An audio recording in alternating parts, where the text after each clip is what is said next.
Una notte all'Hotel Santa Lucia, avvocato, mentre dormivo saporitamente, fui svegliato da un acuto mormorio che mi turbava il sonno seriamente. Fra me pensai, avvocato, chi sarà a quest'ora? A stanza a fianco pare che è sfittato. Mettete l'occhio in faccia una scatura che vedo, avvocato, vedo a due che stavano abbracciati.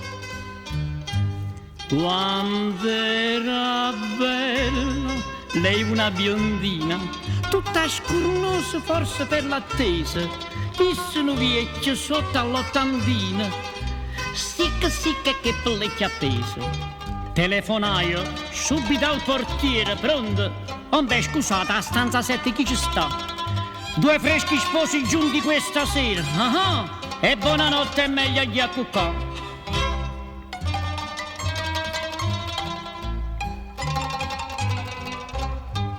Chi le lo sposo? E qui non c'è coscienza. Non ma 80 anni che può fare avvocato. Saranno un matrimonio di convenienza.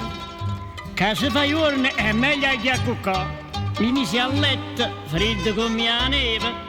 E mentre stava per addormentarmi, sentiva la voce rissa che diceva: che belle braccia le vorrei indorare. Fai quello che vuoi, sussurrava lei, sono tua moglie, su datti da fare. Sì, cara sì, lasciati ammirare, che belle gambe le vorrei indorare. Ma vi vedete, che ha già sopportato, capisca avvocato che è il marito, ma ricaisce tutta la vondurà, ma circa almeno in un mondo succato.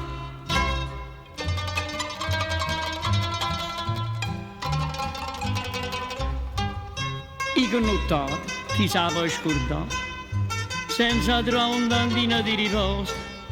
Avvocato, mentre stavo l'occhio per serrare, sa ricordava il mondo una cosa. Ma se stazzaio tutta la nervatura, oggi capite che non si può dormire. Avvocato, tornai di nuovo in faccia una scatura, e che verette stava per morire.